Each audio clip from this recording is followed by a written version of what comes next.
Hello and welcome everyone to this amazing session at Ananke's third edition of Women in Literature Festival.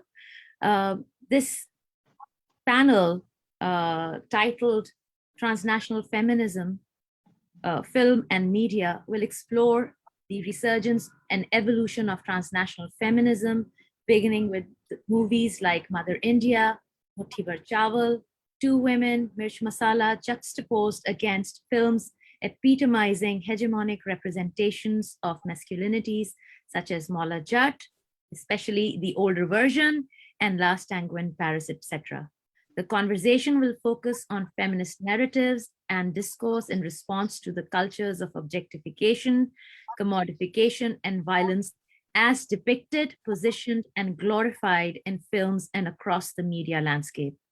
What are the challenges and complexities of gendered movements in transnational context, including transnational media, in light of movies like Gone Girl vis-a-vis its feminist interpretations as well as backlash? And now I'd like to welcome my distinguished panel, starting with Annie Zaidi. Annie Zaidi is the author of City of Incident, Prelude to a Riot, and Bread, Cement, Cactus, a memoir of belonging and dislocation. She is also the editor of Unbound, 2000 Years of Indian Women's Writing, and Equal Halves. Other books include Gulab, Love Stories, number 1 to 14, Known Turf, Bantering with Bandits and Other True Tales, The Good Indian Girl, and Crush. She received the Tata Literature Live Award for Fiction in 2020, the 9 Dots Prize in 2019, and the Hindu Playwright Award in 2018 for Untitled One. A radio script, Jam, was named Regional South Asia winner for the BBC's International Playwriting Competition in 2011. Her work has appeared in several anthologies and literary journals, including the Griffith Review, the Aleph Review, the Massachusetts Review, the Charles River Journal, the Missing Slate, and Out of Print. She has also written and directed several short films and the documentary film, in her words, The Journey of Indian Women. So welcome, Annie. Thank you. Thank you. Radhika Maira Tabrez is an Indian writer, editor, learning and development specialist, radio show host, and TEDx speaker. Her debut novel, In the Light of Darkness, was won the much coveted News India Satish Verma Young Writer Award in 2016.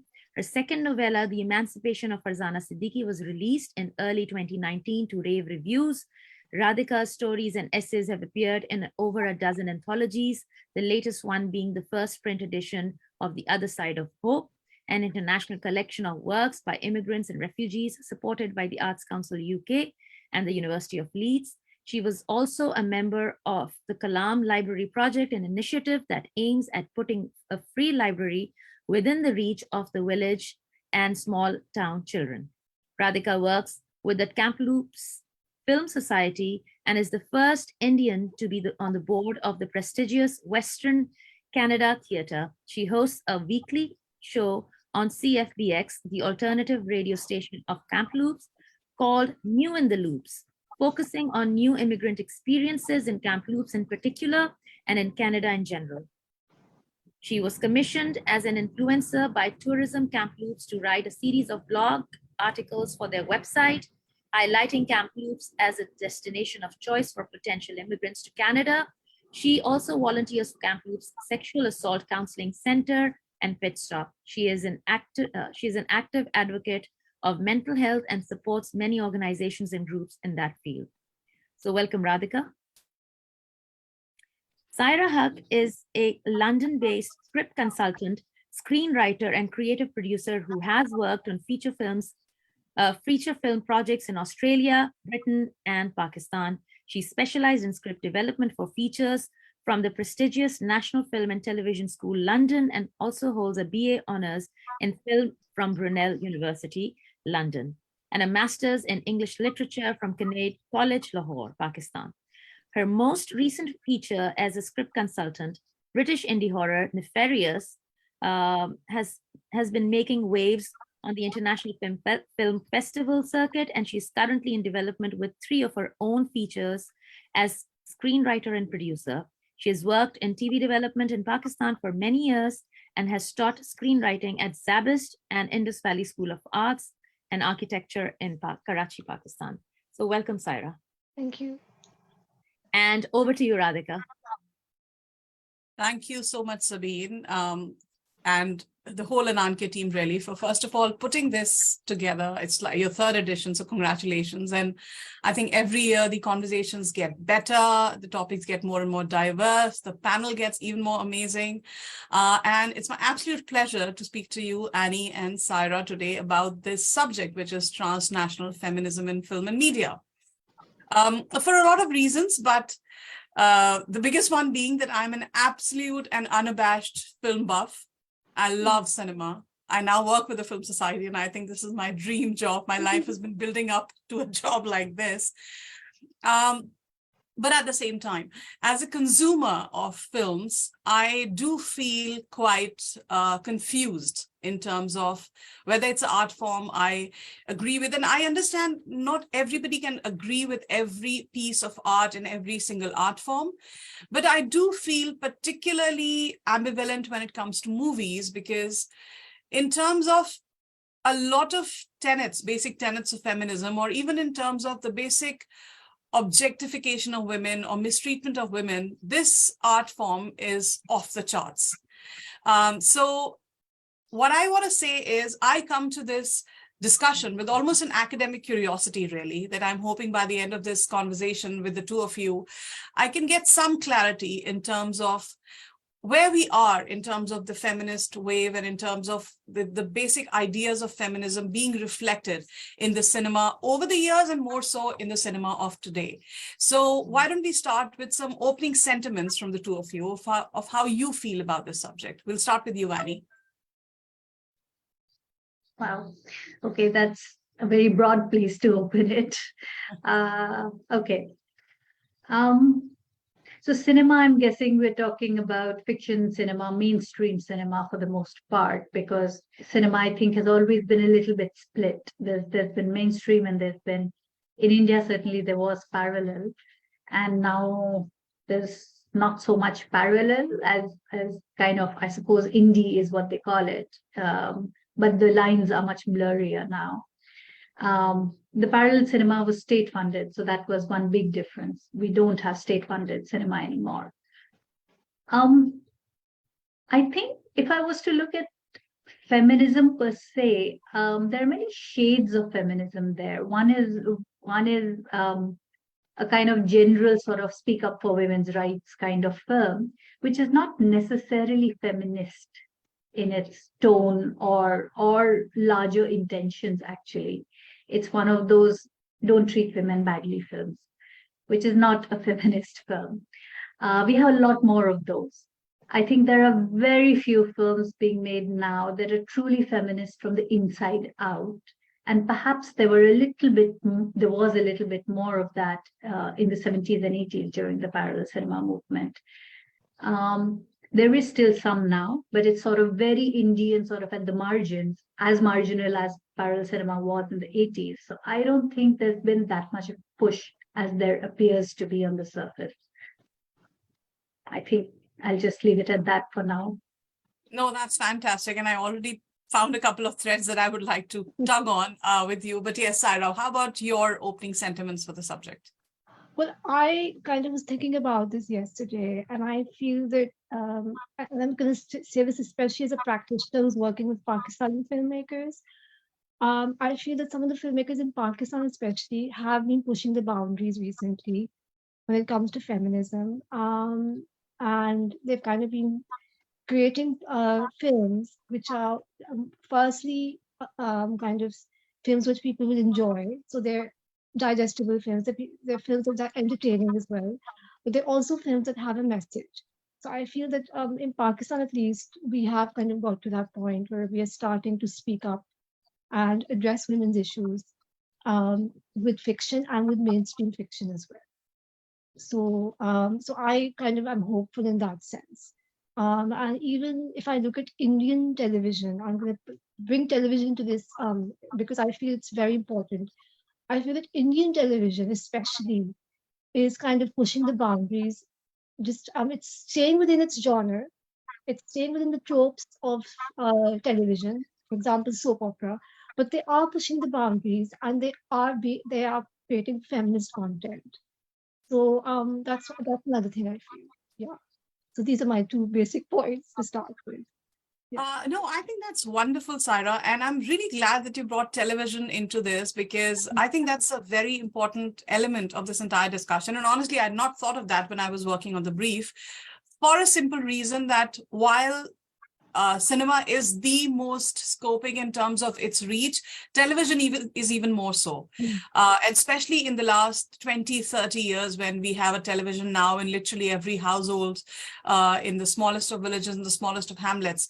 However, I would say that you're being very kind and generous when you're saying that Indian television is pushing the boundaries of feminism, because honestly, my opinion is very different, simply because I have seen some Pakistani dramas, and I'm sure there are the bad ones out there as well, which are quite like the Indian soap opera, the Ekta Kapoor kinds. But I think some of the strongest feminist narratives in a very real life context that I have seen in the last some time are in some of the Pakistani serials, Pakistani dramas. And sometimes I was just blown away by how realistic their feminism and their stories sounded, even when, I mean, like I said, it was daily real life feminism. And in that regard, on that very continuum, we're actually on the farthest end from Pakistani cinema, it's especially, unfortunately, the most famous ones. And I say this quite often, and I'm not scared of libel. I'm going to say it again. I think Ekta Kapoor serials have done more damage to the feminist movement in India than anything else. And it's hurts me that it comes from a woman and it finds the kind of patronage it does in women, because we were a country which made series like Tara and Shanti. And now I think if you replay Tara and Shanti, there won't be any takers for it. And I see a lot of Tara and Shanti in the kind of series that I see coming from Pakistan. So first of all, I think my first biggest conundrum is, in a world where women are being more and more aware of their rights now, I should like to think so, at least, even if you're not in the real sense of it. I think education is far more accessible to women. Careers are far more accessible. The world is opening up. This is the 1950s where you'll be, given a ticket in the US for wearing pants or stuff like that. So we've moved a long way from the world that it used to be. But then why then these Ekta Kapoor kind of narratives, or this portrayal of women, or even the kind of portrayal that we find in the movies, why is it finding an audience? Increasingly so, in fact.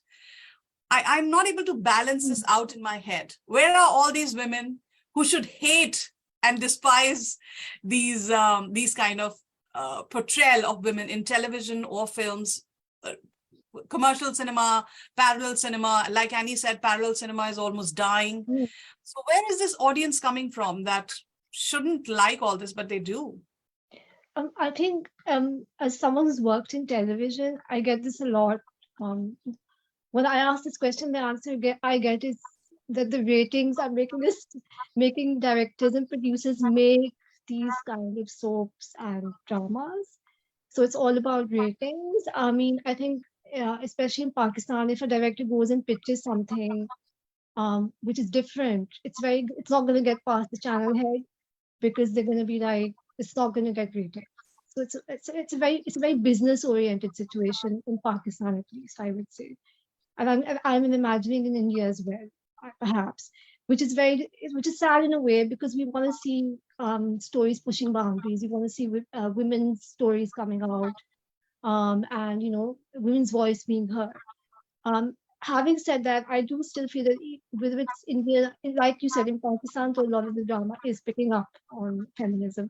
But even in India, a couple of projects I've watched are staying within the tropes. But then again, the most of the stuff, I agree with you, is very like sort of not flattering for, like it's, yeah. I see what you mean. I think there was a sort of Amazon kind of a movement that the tactics that probably Ekta Kapoor or Balaji Telefilms, whatever that is, employed, where they pushed everybody else out of the business, and now this is what it is. Now you have to buy from me. So it is. So it possibly. How's your experience been, Annie, in terms of how do you think people react to these the strong female kind of narratives, or why do they get really pushed down the pipeline? Well, see, television is complicated. I haven't worked in television. I did think about it. I followed a lot of narratives and I did try and write something which never got made. I think one thing is that if you look closely at the narratives, there are two things happening there. They are female centered, but they're not feminist. So the stories are all about women, but with conservative values. Very few shows, one or two. I mean, it might be a show like, say, Jessie Koi Nahi, which is kind of rare in its with resisting the broad conservative impulse, and also resisting a kind of impulse to go the other way, to kind of stereotype women who are free as, the drinking, smoking, anti-family kind of stereotypes, which is, I think it's the other flip side of patriarchy really, these kind of two representations. Yeah. We kind of sway between them, narratives, both film and TV, that a liberal girl will be like this and family values girl will be like that. So, and you see that very visibly in television serials. So I think what's happened is that the audience wants to see itself represented. Now, itself could be conservative too. People like themselves represented on screen, their narratives. If your family is the type that really doesn't allow you much scope for anything except kitchen politics, then you will like to watch kitchen politics. And it does not necessarily mean that the audience is endorsing it, but it also doesn't mean that the audience is progressive. When we speak of progressive values, and I think this applies to both literature and film and any media really, the word progressive implies progress from X point to Y point. There is a push towards something. It doesn't mean that you are representing what already exists. It means you're pushing for values of the progress of the human spirit towards equality, towards liberalism, etc. I think there was a push towards it in the 70s and 80s through state-funded television. Because although the state funded it, it didn't make it. It was still being made by people who were progressive. And in fact, you mentioned Tara. If you hear interviews of Vintananda, who was the creator of the show, and similar shows like that in the 1990s, I grew up watching those shows. If you listen to interviews now, she's quite outspoken about the fact that she was consciously pushed out of the industry at the time. It wasn't that the shows were doing badly. She was producing 5 or 6 shows simultaneously. It wasn't the ratings that were falling. Someone somewhere or a bunch of guys somewhere sat down and said, not this kind of progressiveness. So I think that it is quite deliberate, actually. I do not think that this is just about audiences and all. You're forcing the audiences to accept a more conservative view. True. I think that's a beautiful nuance that you bring to this topic, Annie, for a simple reason that somebody somewhere made the call of putting that first, I don't even know the name, but, Kyuki Saas Bhi Kabhi Bahu Thi, I think is the only name that's coming to mind. Somebody somewhere made a call, then I need to put this content out there. And that content wasn't doing well when it wasn't existing. So that's, that's an argument that can be made now. But somebody somewhere said, this is the kind of content I want to push. And also, this is sort of putting a cart before a horse kind of a situation that we are being shown a world, and you're right, it's bringing all this kitchen politics to the fore and is bringing the worst of how families operate really outside. And then since then, they've just been lowering the lowest common denominator of these. I mean, the kind of storylines that come in these serials right now. It's appalling, really. However, I do agree at some point. I honestly wasn't aware that parallel cinema was state funded, Annie. So that's a good information for me to research on later. But that does make a lot of sense. That's at somewhere somebody said, no, this is where we're going to channel all this entire thing. This is how we're going to shape the entire conversation. And then people who wanted to make money off it, like Balaji Telefilms, jumped into the fray. So that does sound very deliberate, because I do remember our families never used to be like this. In fact, I was just the other day reading an article, and then I was having a conversation with a friend where we were discussing how Ekta Kapoor serials have brought a lot of smaller holidays or smaller celebrations that I didn't even know about. Now they've become mainstream and everybody's celebrating that. And I grew up in a Hindu family. I don't remember celebrating stuff like that. So I was just commenting on her. It's so amazing that Balaji Telefilms is teaching all us Hindus how to be Hindus again. So, it feels very weird. But the other thing that you also reminded me is that they are women-oriented shows. That's a very good point. They're not feminist shows, and that's a very important thing for the viewers to remember as well. And I know Bechdel tests gets quoted on this all the time, that, oh, does it meet the Bechdel test? But I think every single Ekta Kapoor serial will meet the Bechdel test. That's the worst part about it.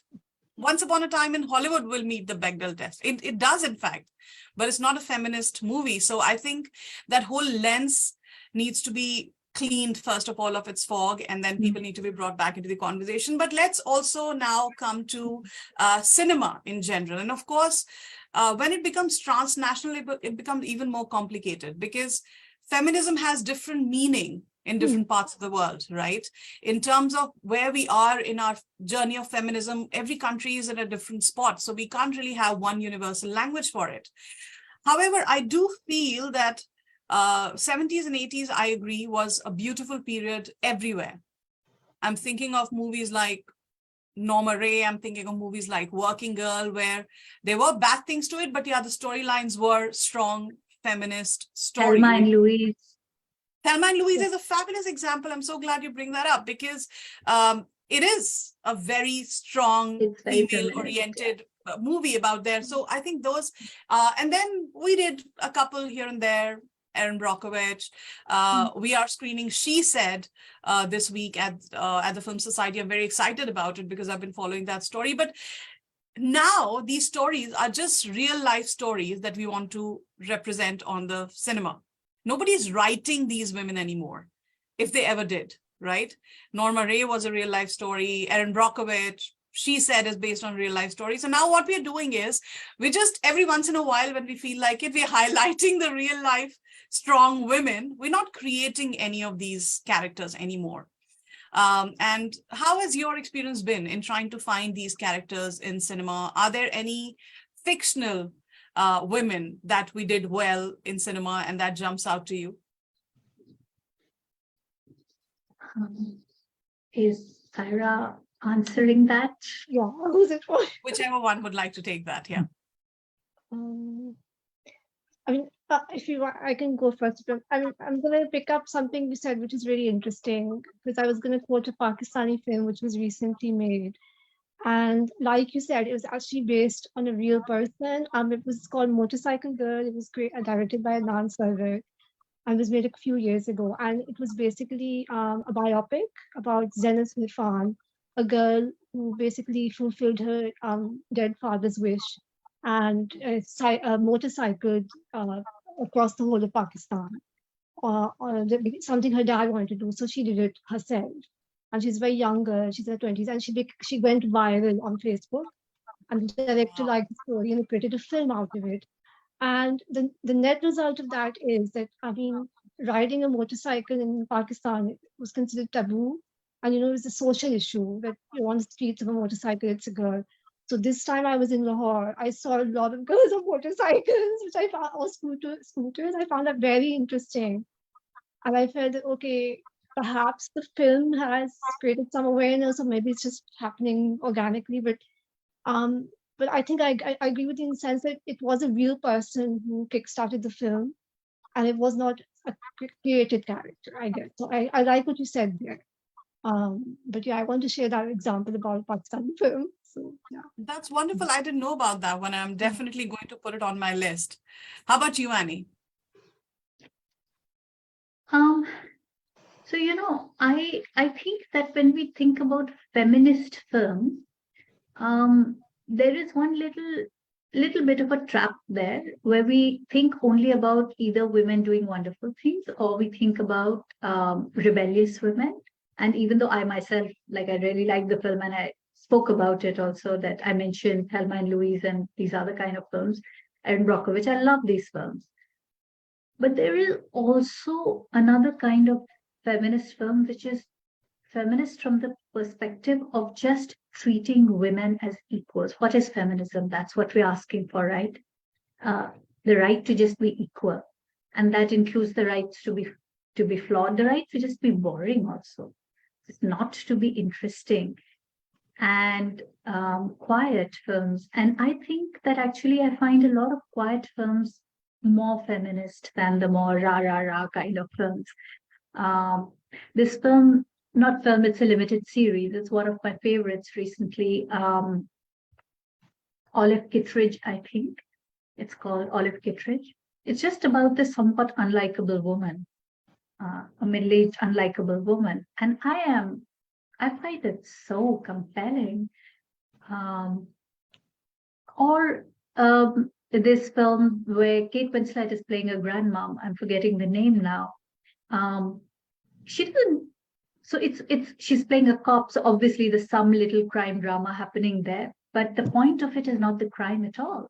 She's not some great investigator. She's just a solid, good local woman with local values who's trying to do right by everyone around her and has problems. And I find that those kind of films are feminist because, one, they represent women as they are, often flawed, often struggling against very mundane things, carrying grief around, things like that.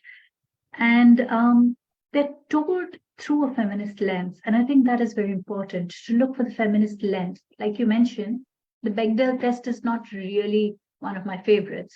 It's too specific. It doesn't. I mean, any film can have one scene in which two women are talking, say, about shoes, and then that passes the Exactly. Bechdel test. But that's Exactly. not really a feminist film. So And I I think love that's the what I original. look for. Yeah, no, that's quite true. And I think it's a very important point to clarify for all of us and also for the audience, because I get quoted the Bechdel test all the time. But like we discussed and like we surmised in this conversation, every single Balaji telefilm serial will meet the Bechdel test. So let's remember, it's a test that wasn't designed for this purpose. It just rose to first fame and then now almost notoriety because nothing was there. There was a vacuum, and this thing came and it filled the vacuum and everybody used it. But we've overused it now, and we need to move to a much more logical way of figuring this out, which you said very rightly is the film being shown from a feminist lens? And when it is, we automatically will stop relying on only these kind of forced binary kind of a situation where women are either suffering or they're doing a Thelma Louise kind of a job, which is, it's this forced binary also is sort of hurting the narrative that if a woman is completely liberal, she got to smoke, she got to drink, she got to sleep around, that kind of a thing. However, that does bring me to another point that I want to touch. I don't know how much time we have, but I do want to definitely touch upon this point, that when we talk about, even when we talk about trying to put forward strong fictional women, something like Gone Girl happens. Right. I think we haven't been split in the cinematic circles as badly as we have been recently about Gone Girl. They're still there. I'm still quite ambivalent about it. I listen to one side of the argument. I'm like, that makes sense. And then the other side makes equal sense as well. What we cannot deny is, and it's very interesting when Sabine put this brief together, she's great at bringing out these ideas that channel the entire conversation. And she put Last Tango in Paris and Gone Girl in the same brief. And I'm like, interesting. Last Tango in Paris, just to give a little bit of a context to the audience who may not know, Last Tango of Paris, of course, was a very different kind of a movie. There's nothing feminist or anti-feminist that we want to touch about that discussion, but we want to talk about the treatment of the actress, Maria Schneider, and that one particular scene that that became infamous about this entire movie, which it should. And the actor and the director, Bertolucci, was it? Yeah. The director, Marlon Brando, the director Bertolucci and Marlon Brando, they sort of planned this entire thing and did this to the actress. I don't want to get into the graphic details, but please do read up about that, audience, when you get a chance. But they did this to a person live on camera just because they wanted to push the boundaries of the art. And I believe even after the actress passed away very recently, somebody was interviewing Bertolucci and asking, well, it was rape on camera. And the actress did not know about that.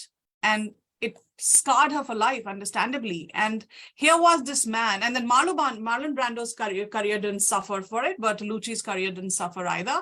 And even now, after so many years, after how the years should have wizened him and changed his perspective, he was asked very recently, in fact, I think it was after the actress passed away, that do you regret it? He doesn't. He's like, yeah, that was, I do feel it was wrong the way it was done, but I do not regret it because the art needed that. And that objectification, that intense objectification of a human being, it was horrible. And then I juxtaposed this to, and this was many, many years ago as compared to Gone Girl. And every single thing that is said about Gone Girl in its criticism about how it is anti-feminist, I just think, would we even be having this argument if this character was a man?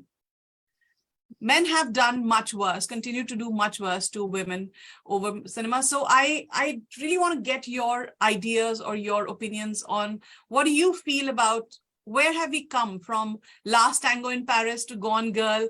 Last Tango in Paris, they did that to an actual human being and nobody raised an eyebrow. Or they did, but nothing much came out of it. The director is still proud of it, apparently. And then Gone Girl is a fictional character that a person created. It's a strong character and everybody hates that woman for being who she is.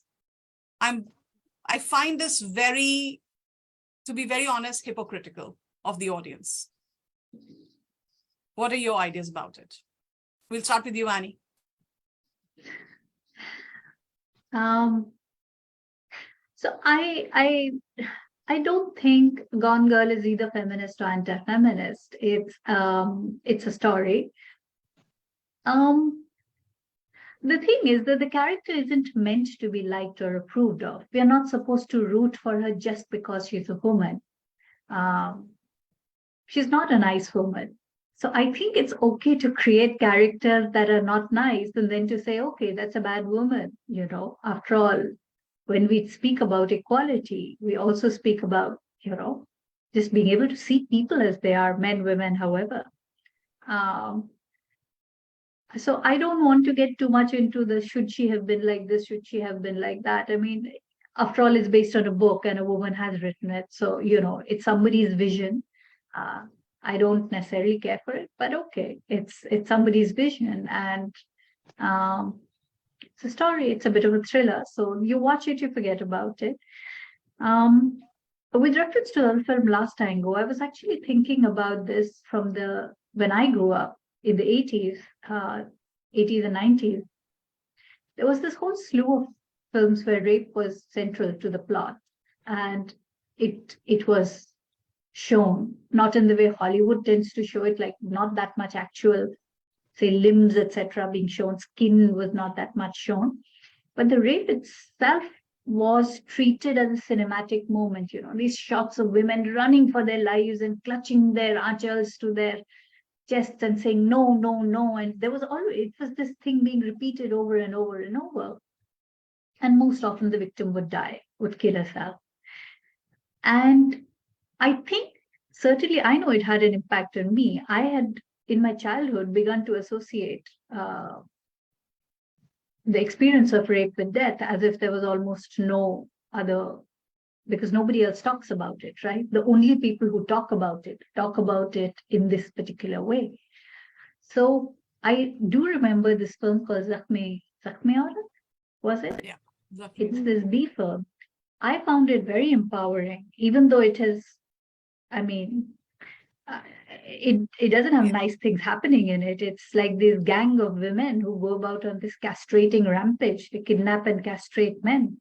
But actually, I found it rather empowering. And I think in its own way, it is feminist because it pushes the boundaries of it locates rape as not only an incident, something that happens to women, but also as something that they must live with afterwards.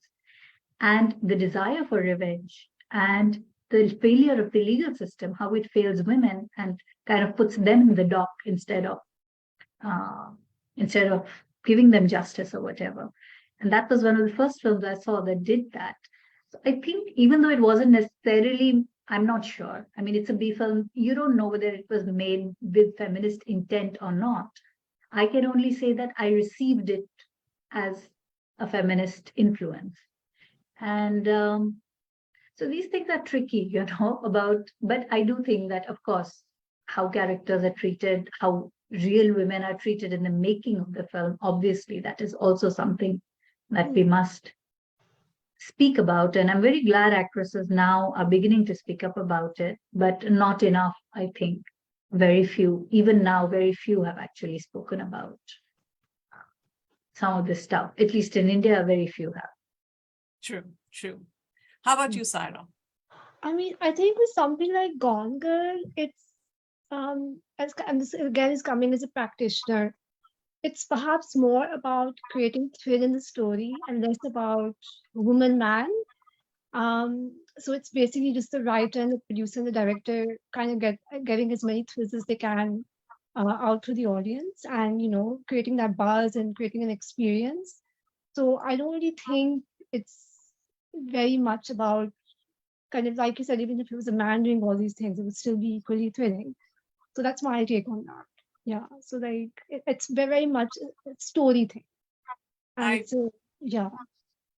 No, that's perfect. I completely agree with it. I mean, it's a typical case of the audience pulling threads that the original the writer or the director did not even think they weaved into the fabric, and they're like, when did this happen? But Gone Girl is a great example of that, because arguments have been made that if a man wrote Gone Girl, we wouldn't be having this conversation. If the roles were reversed, we wouldn't be having this conversation. And Zakhmi Aurat, I think, is a brilliant example to compare it with, because it is ultimately, it doesn't matter what lens a movie was made with, it's a matter of what people take away from it. And so Annie found it to be a very strong feminist movie, and there are people who are going to find Gone Girl a very strong feminist movie as well, a woman taking matters in her own hands, because nobody. So again, there are conversations that we can have. I do see Sabine back on my screen, which is possibly an indication that we need to finish this conversation. I do very much as I love seeing Sabine, I do very much hate bringing this conversation to an end, for a simple reason: we were just getting started, as it is with all great conversations. However, thank you, first of all, for your thoughts and your time. And I do hope, on behalf of all three of us, that whoever's watching this, the audiences, they're able to at least find some conversation starters or some things that you'd like to know more about, research more about. And I guess the bottom line is, let's consume art with a bit of a sense of responsibility, right? And let's not just cheer after Pathan because we love Shah Rukh Khan, regardless of how Deepika Padukone is being used in that movie. Let's enjoy that for sure, but then also see if this is the legacy of cinematic history that we want to leave behind for our future generations. Thank you so much. I do want to thank the two of you a lot for this conversation, and I do hope that we carry this conversation further on our emails or something.